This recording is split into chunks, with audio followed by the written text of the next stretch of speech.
Guardianes. Un saludo a todos y todas, mi nombre es Mirna Linares y estamos nuevamente acá junto a Emerson Araujo en el programa Podcast Guardianes y en esta oportunidad con un tema muy interesante sobre estrés y ansiedad en la niñez. Y no estamos solos. La vez anterior nos ha acompañado Melvin Rivera, psicólogo del Comité de Protección de Iglesia Elim, y hoy nos acompaña como uno de nuestros exponentes en este tema tan valioso, tan importante y que nos va a sacar de dudas a todos y a todas. Así que le damos la más cordial de la bienvenida al licenciado psicólogo Melvin Rivera. Bienvenido, Melvin. Gracias, Emerson. Gracias, Mirna, por esta oportunidad. Es un gusto estar compartiendo aquí en este podcast Guardianes. Bueno, cuando hablamos de ansiedad, los miedos y las preocupaciones son experiencias comunes en la niñez. Los estresores de la vida moderna, como las exigencias académicas, el maltrato, la inestabilidad familiar, generan presión sobre los niños y las niñas. Dominar estas presiones inevitables en la primera infancia puede ser bastante complicado. De repente nos da esa sensación de pensar que los niños y las niñas no tienen estrés y no tienen ansiedad. Cuando hablamos entonces de ansiedad puede presentarse en forma de miedo o de preocupación, pero también puede hacer que los niños estén irritables, enfadados. Estos síntomas de la ansiedad también pueden incluir problemas para dormir, además síntomas físicos como la fatiga, dolores de cabeza, dolores de estómago, entre otros. El estrés puede afectar a cualquier persona que se sienta abrumada, incluso también a los niños. En los niños en edad preescolar, el hecho de separarse de sus padres puede ocasionarles ansiedad. A medida que los niños crecen, también pues experimentan otras presiones académicas y sociales que les provoca también estrés. Es por ello que cada vez se vuelve importante conocer sobre esta temática y generar de alguna manera o estar conscientes de cómo puede afectar a los niños y niñas. Y es por eso que pues vamos a abordar este tema que va a ser de mucho interés para todos y todas. Tanto que se escucha, Melvin, hablar de estrés. En la iglesia hablamos de estrés, en el trabajo hablamos de estrés. Incluso cuando estamos en la cancha viendo a nuestro partido de fútbol, a nuestro equipo favorito, hablamos de estrés, que estamos estresados. Incluso vamos a comer, nos estresamos porque no sabemos qué vamos a comer o hay tanto para escoger que al final pues nos estresamos. Pero aquí la primera duda que surge y que quizás nos inquieta no solo a Mirna y a mí, sino a todos los que nos están sintonizando y escuchando, es el hecho. ¿Y qué es eso del estrés, Mel? ¿Será lo mismo estrés que ansiedad? ¿Es lo mismo? ¿O qué es eso? Sáquenos, por favor, de esa duda. Por favor, nos urge saber qué es eso. De acuerdo, Emerson. Como usted ya bien lo menciona, el hablar de estrés y ansiedad es ahora muy común. Las presiones de la vida, los retos, las demandas nos van aumentando un esfuerzo y una presión día a día. Se habla de estrés en los medios, se habla de estrés en todos lados, pero muchas veces es una palabra que utilizamos, es una palabra que decimos, yo estoy estresado, yo estoy ansioso, pero pocas veces tenemos conciencia, bueno, ¿qué será eso de estar estresado y qué es estar ansioso? Y ya lo dijo, usted puso algunas situaciones de por qué se presenta el estrés, porque el estrés es una respuesta adaptativa que nos prepara a ciertos momentos a responder de manera rápida y eficaz. Es decir, que el estrés, sentirlo es normal. El punto es cuando ya este estrés desborda mi capacidad de responder ante ciertas situaciones y es lo que conocemos como un estrés ya tóxico o patológico. Es importante siempre evaluar. Bueno, hoy en día hay muchos test, cuestionarios en internet sobre estrés y qué tan estresado estoy. Hay muchas técnicas, pero el estrés en sí no es malo cuando se ve desde ese punto de vista para responder de manera eficaz ante situaciones que voy a enfrentarme. La ansiedad, al igual que el estrés, también es un mecanismo de supervivencia que me prepara ante amenazas, que me da ciertos elementos en mi cuerpo. Por ejemplo, yo pongo siempre este ejemplo, voy caminando en un callejón y me sale un perro, de aquellos perros que no son un perro chihuahua, no, que es un perro que se ve amenazante.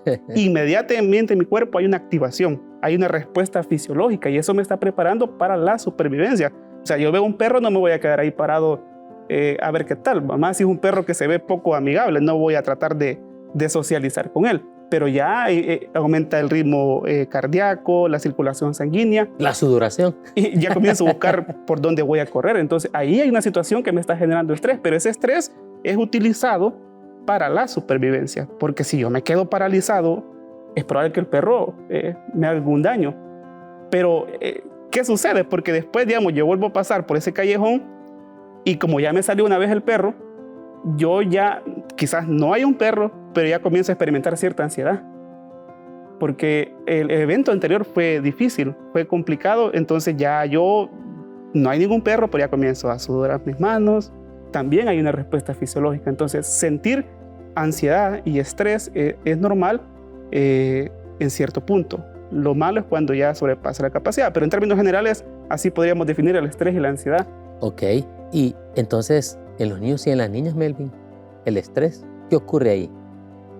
Claro que los niños lo experimentan, los niños y las niñas. Ellos experimentan estrés y ansiedad, no solo en los adultos. Entonces, por eso que es importante conocer sobre la parte de estrés y ansiedad.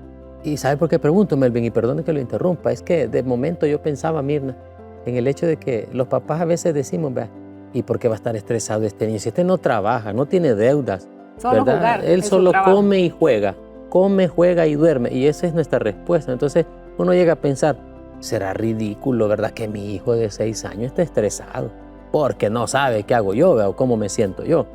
Pero entonces entendemos que los niños y las niñas también pueden ser, Claro, pueden volverse estresados. lo que sucede es que obviamente los niños y las niñas son seres humanos y el estrés y la ansiedad, como lo mencioné anteriormente, son respuestas naturales del cuerpo para la supervivencia, que nos preparan ante situaciones de amenaza o que requieran una acción. Entonces, si la pregunta es si los niños experimentan estrés y ansiedad, claro que sí, porque son seres humanos. Ok, entonces, ¿por qué es importante, Melvin, conocer sobre el estrés en los niños y en las niñas? ¿Por qué los papás estamos obligados a saber y a conocer? Yo lo pongo desde el punto de vista de la sensibilización. Lo que sucede es que al hablar de estrés, de ansiedad y depresión, son las enfermedades del siglo XXI. Hasta hace algunos años, quizás unas 3 décadas, 2 décadas atrás, hablar de esto era como muy extraño. Y quizás pensábamos que este tipo de enfermedades o de situaciones solo eran exclusivos de países desarrollados, del primer mundo. Pero no es así. Entonces, ¿por qué es importante conocer sobre el estrés y la ansiedad? Porque a mí, como padre, como madre, como cuidador, me sensibiliza y me prepara para dar una respuesta ante un niño o niña que esté experimentando ya un cuadro de ansiedad, un trastorno de ansiedad o un estrés ya de tipo tóxico, que más adelante vamos a ver algunos elementos sobre eso.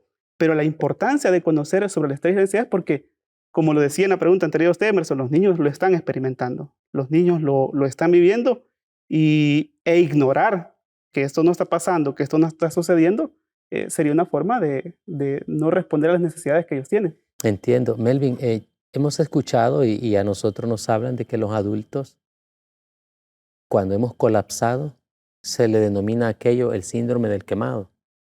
¿Los niños en algún momento pueden caer en ese síndrome también de colapso?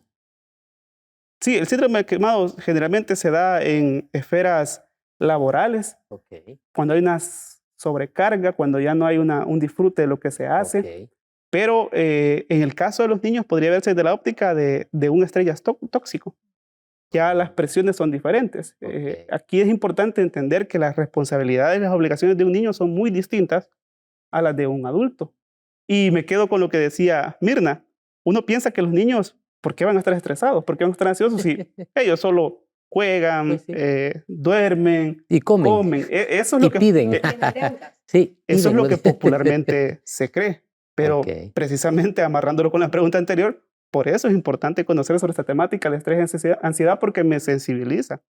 Ok. Pero quizás también pienso que de alguna manera los adultos podemos ser el detonante para causarles ese estrés y ansiedad a los niños. Entonces también nos ayuda, ¿verdad? Nosotros como padres saber que hay ciertas conductas que yo realice que quizás no debo de realizarlas porque estoy estresando o estoy haciendo que el niño sufra de ansiedad, ¿no? La forma de cómo pudiera tratar quizás a mi hijo, a mi hija, creo que influiría mucho, ¿no? Es que aquí hay algo bien importante. Imagínense si para nosotros como adultos nos es difícil manejar el estrés, nos es difícil afrontar la ansiedad. Es más, quizás muchos nos estaremos preguntando, ¿será que yo tengo estrés o yo tengo ansiedad? ¿Qué hago? ¿Cómo me cuido? ¿Cuál es el factor de autocuidado? Entonces, imagínense adultos estresados, adultos ansiosos cuidando niños y desde el punto de vista del modelamiento, obviamente esto se va a transmitir. Gran parte de la seguridad del niño radica en la salud mental, en la tranquilidad que el cuidador pueda transmitirle a él. Ok. Melvin, hablando de esto que Mirna menciona, entonces pregunto yo, o preguntaríamos quizás muchos, ¿cuáles son esos factores que propician que los niños experimenten estrés? ¿Cuáles son esos factores? Hay muchos factores que pueden provocar que un niño padezca o experimente de estrés o ansiedad. Aquí vamos a romper con ese mito que nuevamente yo lo traigo a colación, que el niño solo juega y no tiene ningún tipo de responsabilidad.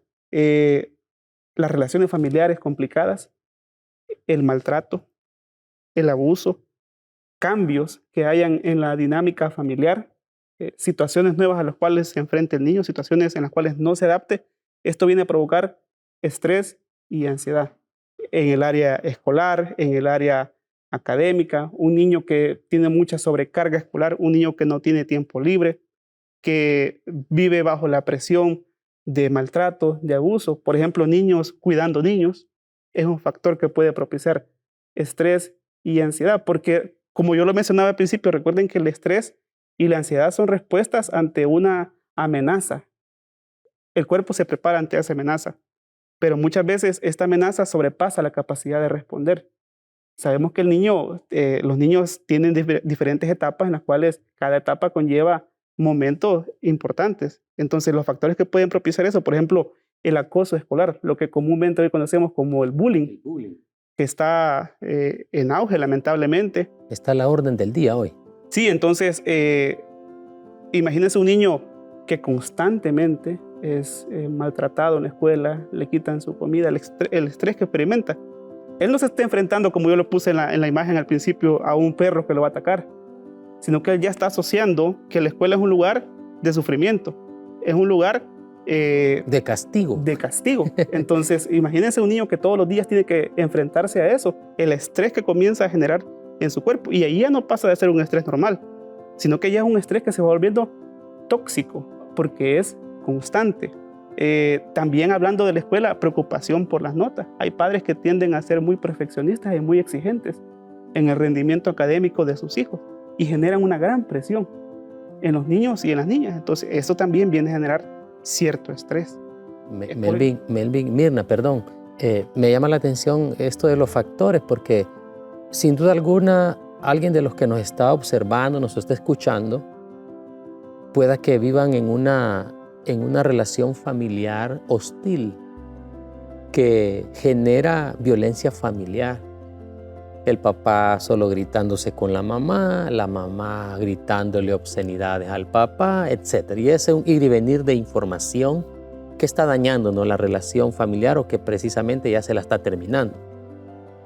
Ese hijo, esa hija es afectado, obviamente, entiendo, es afectado por esa relación y sería un factor determinante, ¿no?, de un generador de estrés.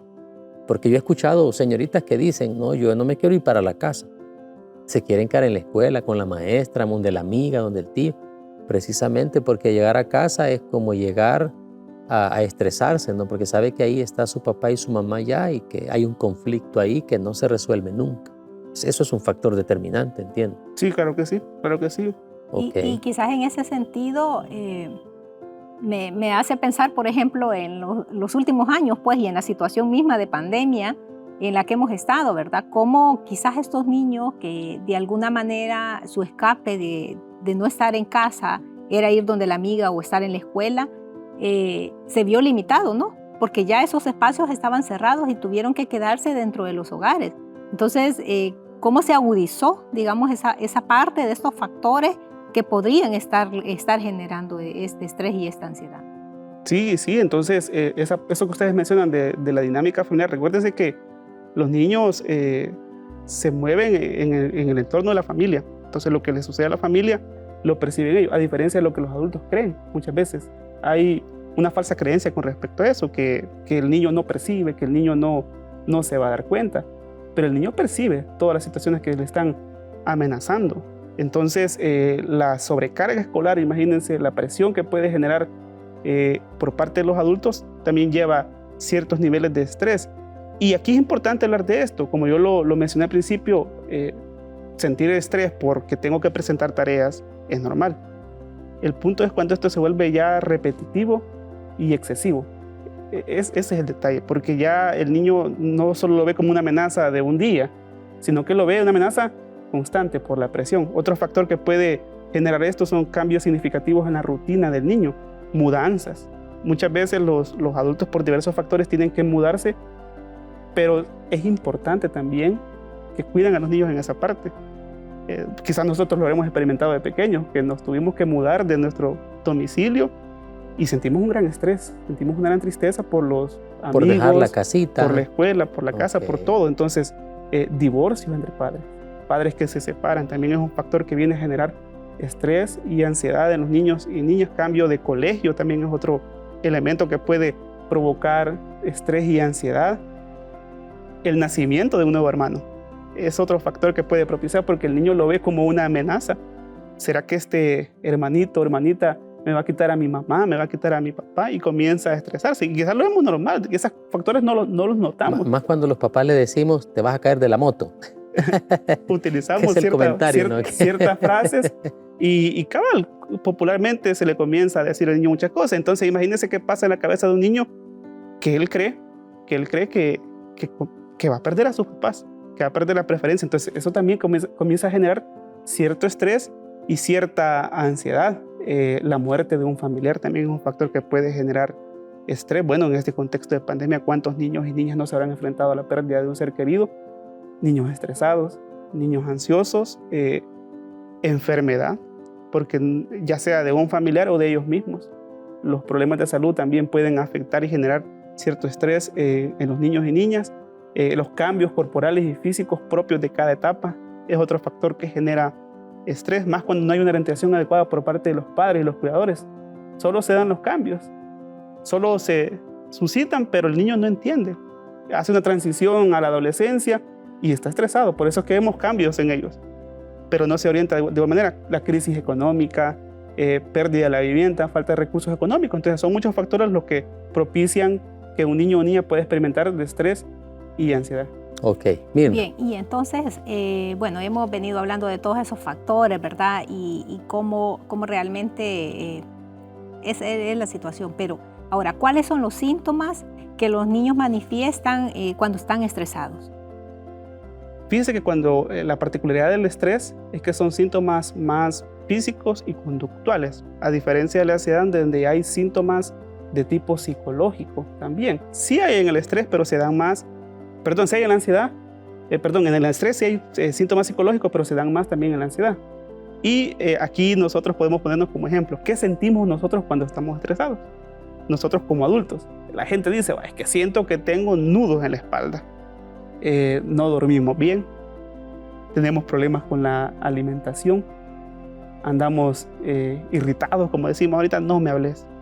Entonces ahora imagínense en los niños, dificultades para dormir, hay pesadillas, la sensación de que no he descansado, la sensación de que no he dormido bien. Entonces por eso que vemos niños con su rostro demacrado, se nota que no han descansado, alteraciones en el cambio del apetito. Muchas veces los padres dicen, este niño no quiere comer, no quiere tomar sus alimentos, pero no indagamos. Puede que esté experimentando estrés y obviamente, ¿qué está propiciando ese estrés? Dolor de cabeza frecuente, dolores en el estómago. Los niños dicen, me duele la pancita, siento como algo aquí. Entonces es importante también que estemos vigilantes ante eso. Los niños se ven irritables, a veces contestan fuera de lugar y la gente se sorprende, ¿verdad? Pero es que él no contestaba así, ¿qué está pasando? ¿Qué le sucede? Entonces eso también es una manifestación del estrés, dificultad para concentrarse, experimentar cansancio y fatiga. El mayor medidor para saber cómo yo puedo saber que un niño tiene estrés es cómo yo también lo experimento, cómo yo vivo ese estrés. El punto aquí es que hemos normalizado muchas cosas. Hemos normalizado que andar tenso es normal. Es común. Hemos normalizado que a veces actuar así agresivamente o responder que no me hables es común, pero son señales que nuestro cuerpo hemos normalizado. ¿Va? Me duele la cabeza, me compro una pastilla, me la tomo y ya se me quitó. Me siento fatigado, quizás quiero vacaciones. No, pero son señales que el cuerpo nos está dando de que algo está sucediendo. Por ejemplo, ya hablando en aspectos conductuales, si un niño comienza con bajo rendimiento académico, ¿qué está pasando? ¿Qué está sucediendo?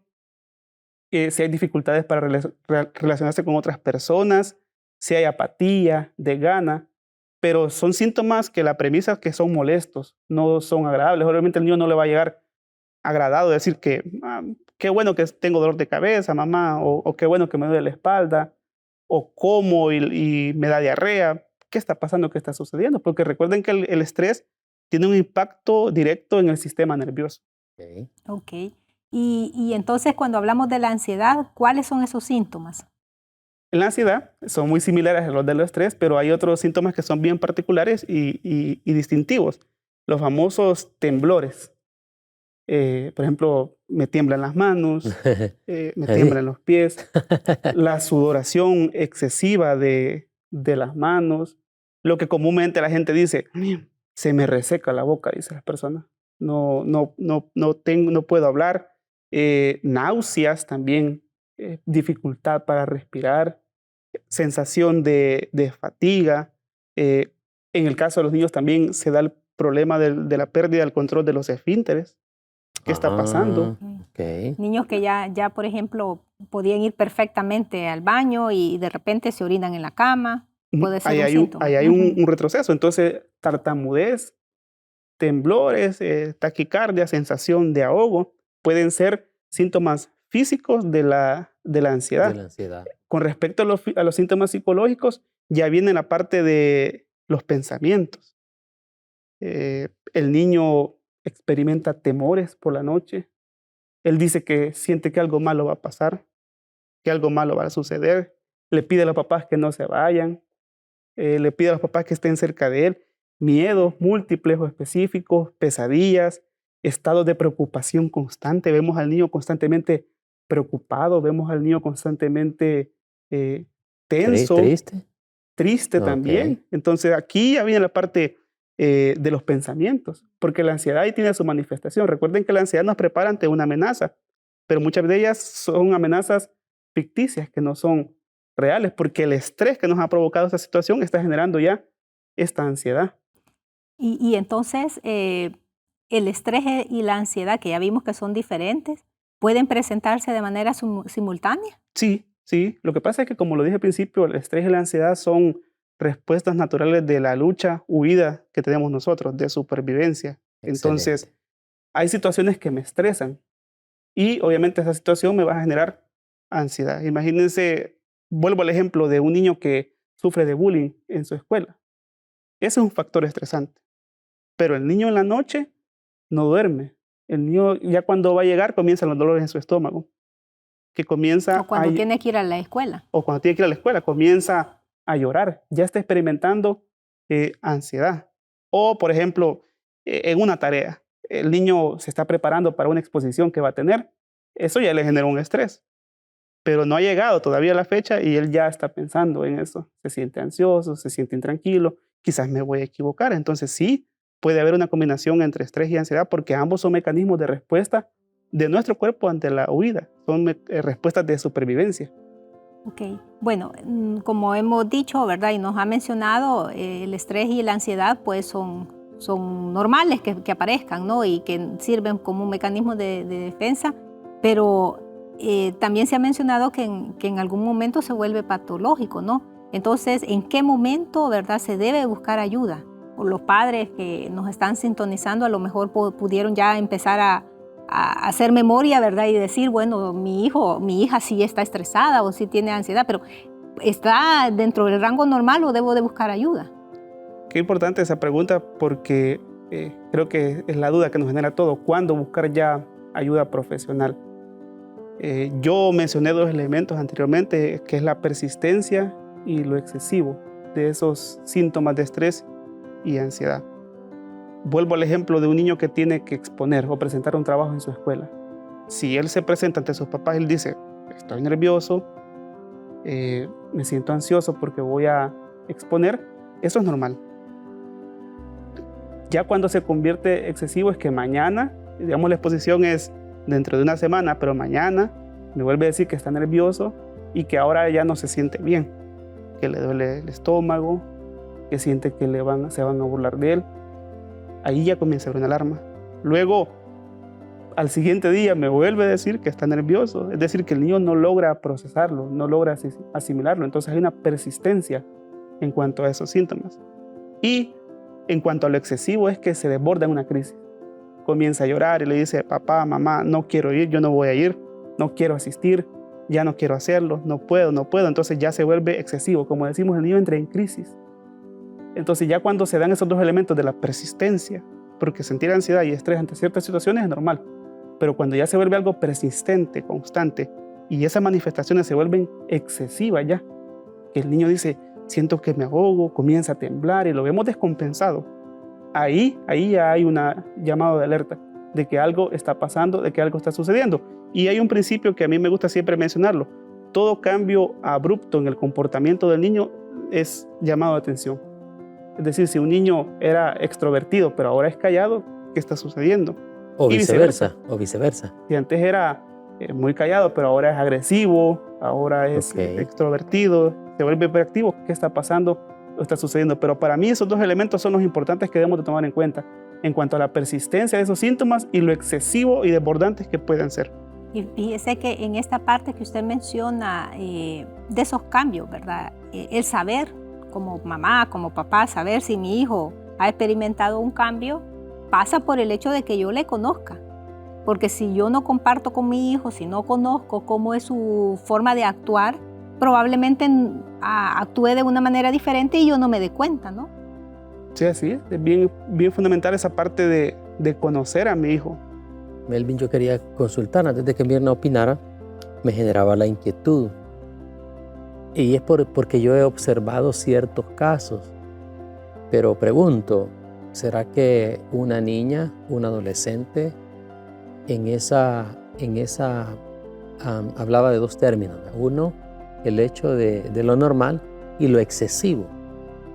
Al final, un adolescente puede adolecer de migraña por un estrés o por una ansiedad así tan marcada. Niños y niñas que en algún momento, o adolescentes que sufren de cierto derrame facial por el estrés de la carga académica, porque mamá le exige tanto que al final el cuerpo ya no pudo más. ¿Es posible eso? Claro que sí. Lo que sucede es que, como hemos hablado, tienen manifestaciones físicas. Puede que las amenazas no sean físicas, pero sí la respuesta. Recuerden que el cuerpo se prepara para responder ante una amenaza. Y eso es normal de la supervivencia. Pero ¿qué pasa cuando se vuelve persistente y excesivo? Se está liberando un montón de sustancias químicas en el cerebro que generan una sensación de malestar. El cuerpo se está activando para responder ante algo que no es real o que no está pasando, o que es constante. Entonces ahí sí hay un desgaste. Entonces sí es posible eso que usted menciona, el estrés. Lo ideal sería buscar mecanismos de cómo regularlo y cómo controlarlo. Lo que sucede es que cuando no tengo esos mecanismos, cuando no tengo ese autocuido, sucede precisamente eso. La área que se ve afectada es mi salud y se manifiesta en la parte de la salud. Muchas veces enfermedades que pueden ser hasta graves.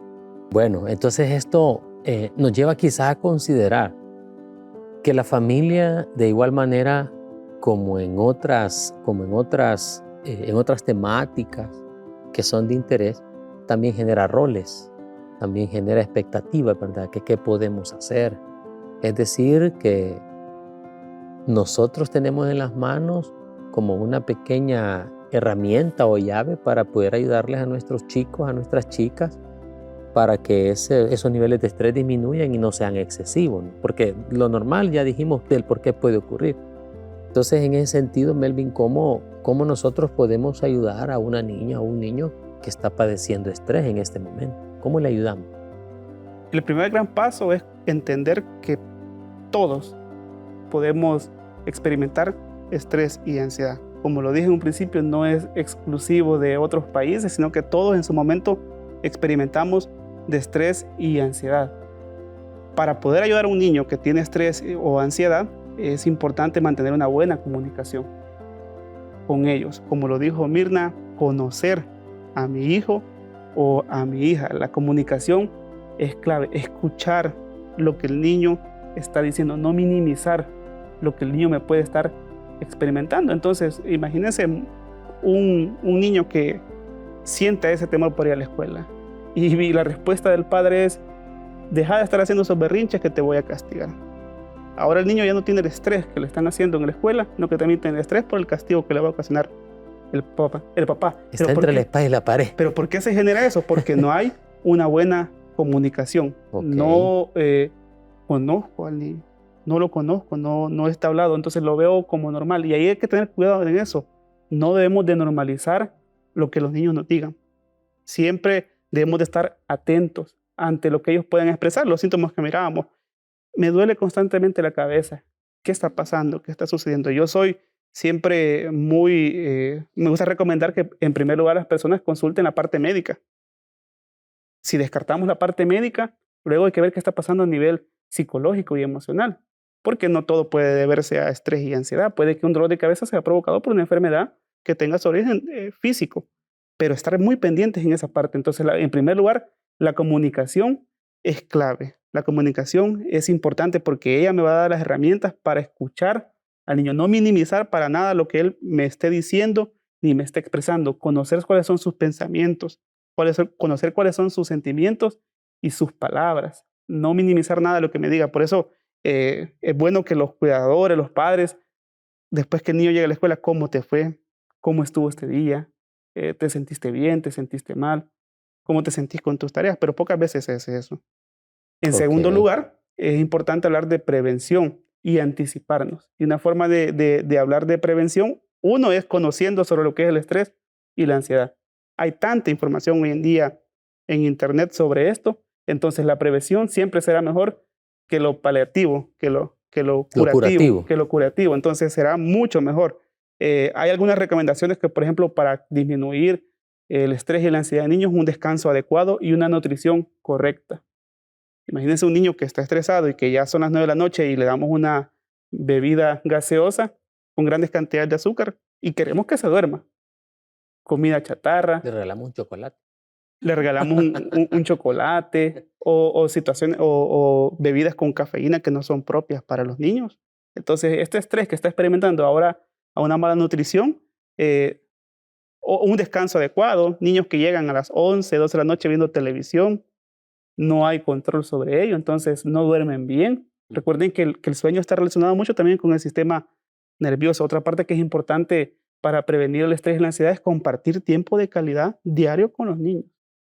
Que el niño tenga la sensación de que papá, mamá o su cuidador están ahí con él, compartiendo, están ahí para él cuando lo necesitan. Otro elemento es expresar interés en el niño. No solo se trata de compartir, porque compartir puede ser, voy a la sala, pongo la televisión y ahí dejo al niño. Veamos una película. Sí puede ser parte de la convivencia, pero también debo hacerle sentir interés, hablando sobre lo que está pasando, lo que está sintiendo. Hijo, ¿y por qué te sentís tan irritable? ¿Por qué te duele tanto el estómago? ¿Te está pasando algo en la escuela? ¿Qué te está sucediendo? Bueno, en las células, como líderes, se puede hacer mucho. Los niños expresan y dicen: hermana, hermano, esto me sucede, esto me pasa. Entonces puede que el líder se convierta en una persona que lo escuche y no lo estén haciendo en casa. Buscar soluciones para reducirlo, por ejemplo, reducir la carga académica, hacer horarios, disciplinar en el niño en esa parte de los horarios, entender cuándo es el tiempo de estudiar, cuándo hay tiempo para dormir, cuándo hay tiempo para jugar, para todo hay un tiempo. No hacer un cóctel de situaciones. Y eso precisamente que menciono y por último, Melvin, me hace pensar de que muchas situaciones de estrés relacionadas con la parte educativa precisamente se generan no tanto por la carga que representa, sino porque hay un mal manejo del tiempo, ¿no? Entonces, por supuesto, no va a ser lo mismo para un niño que prepare una tarea que fue asignada hace una semana en ese momento que lo haga un día antes. Correcto, son pequeñas medidas. Pueden ayudar. Mire, Melvin, Mirna, y a todos los que nos escuchan, fíjense que también me llama la atención el hecho de que escuchar, preguntarle por qué estás tan irritable, por qué te pasa esto, o por qué estás actuando así, que son cuestiones evidentes en el comportamiento, me lleva a pensar de que esto también puede ayudarnos a todos a descubrir si nuestro hijo o nuestra hija es una víctima de abuso. Porque también me refiero al abuso sexual, no al abuso físico, que igual puede ser cualquier tipo de maltrato que esté establecido en la ley, ¿verdad? Pero esto nos puede llegar a descubrir, ¿no? Que a lo mejor ese estrés no obedece a la escuela o no obedece, perdón, a la recarga académica, al trato de los padres, sino que obedece a una situación o a una circunstancia ajena, es decir, de afuera, del entorno, que a lo mejor un chico de la calle la está abusando, la ha manoseado y no lo ha dicho, porque tiene temor, ¿no? Pero sí me llama la atención, Melvin, porque quería preguntar, si estas cosas ocurren y realmente es tan evidente, qué importante entonces es el papel que la familia debe desarrollar en el abordaje del estrés y la ansiedad en los niños y niñas. Y esto es muy fundamental porque la familia se convierte en ese ente de protección para el niño o la niña. Recuérdense que la familia representa el máximo para el niño. Ahí se siente seguro, ahí se siente arropado. Yo a los niños que tengo la oportunidad de atenderlos en casos de abuso, me gusta siempre hacer una técnica y que es que me haga un dibujo de su casa. Y le digo, ¿en qué lugar de tu casa te sentís más seguro? Me dice, aquí en mi cuarto, porque aquí en mi cuarto no me pueden hacer daño, aquí en mi cuarto me siento seguro. ¿En qué lugar de tu casa te sentís menos seguro? No voy al lavadero porque ahí es muy oscuro, o no voy al patio porque ahí me da temor. Entonces pongo esa figura porque así mismo se convierte la familia en un elemento de protección. Okay. Entonces es bien importante el papel de la familia en el abordaje del estrés y la ansiedad, porque entre más pronto una familia esté sensibilizada, esté comprometida en la protección, mucho mejor se puede ayudar al niño, porque si no, ya el estrés y la ansiedad se van a volver patológicos, como lo decíamos al principio, ya un estrés tóxico y ya no una ansiedad normal, sino que ya estaríamos hablando de trastornos de ansiedad que van a querer una intervención profesional. Hay algo que es importante tomar en cuenta también con este rol de la familia. Nunca hay que utilizar la premisa de que el tiempo lo cura todo. No, es propio el desarrollo del niño, el niño está creciendo, ya le va a pasar, ya no va a suceder. Mira, nosotros así éramos antes y míranos ahora, pero vemos adultos rotos, adultos con grandes problemas. Por eso es que la familia, en sensibilizarse, en interesarse, se vuelve fundamental. Los niños y niñas que desarrollan, por ejemplo, trastornos de ansiedad, son duros, son difíciles y el rol de la familia se vuelve muy importante, pero debemos de verlo desde esa óptica, de una óptica de protección. Y allí quizás con el ejemplo que usted ponía de esta técnica que utiliza con los niños, ¿verdad? Qué preocupante sería si mi hijo o mi hija dice que no se siente seguro en casa y prefiere otros entornos, quizás en la casa de la abuela, quizás en la casa de una amiga, ¿verdad? Diferente. O sea, creo que sería un llamado de atención pues para nosotros los padres y las madres de familia para decir, realmente mi hijo se siente seguro a mi lado, en casa, disfruta, que estemos juntos o no lo disfrutan. Bueno, qué interesante realmente ha estado esta temática y gracias Melvin por toda esa información que sin duda pues nos ha venido a despejar, ¿verdad? Ciertas de repente creencias o mitos que hemos tenido, ¿verdad? En torno a este tema de pensar o minimizar, ¿verdad? La situación de estrés y ansiedad que los niños puedan estar viviendo. a manera de cierre, quizás algunos puntos y elementos importantes que se han mencionado en esta conversación. Es importante entonces informarnos, ¿verdad? Como padres, como madres, como responsables de niños, acerca del estrés y la ansiedad. Eso nos va a ayudar, ¿verdad?, a evitar caer en mitos o falsas creencias en torno a la temática. También es importante buscar la ayuda de profesionales de manera oportuna, ¿verdad? Una vez pues identificamos ese estrés y ansiedad que se vuelve ya no normal, ¿verdad? Y que puede pues afectar la vida del niño. Entonces hay que buscar de manera oportuna. Y por supuesto también evitar el uso de etiquetas, ¿verdad?, que puedan causar discriminación en el caso de niños y niñas que probablemente sí están enfrentando la ansiedad y el estrés, sino tenemos que buscarles y apoyarles. Ese es el llamado. Entonces, realmente gracias. Interesante el tema, de mucha ayuda, creo, para aquellos que tenemos niños y niñas en nuestras casas. Y para ir cerrando, pues, gracias a Melvin por toda esa información. Y Emerson, no sé si hay algo más que quisiera agregar. Quizás solamente sugerirle a los padres, ¿verdad?, para que no sientan que uno les está imponiendo una condición, ¿verdad?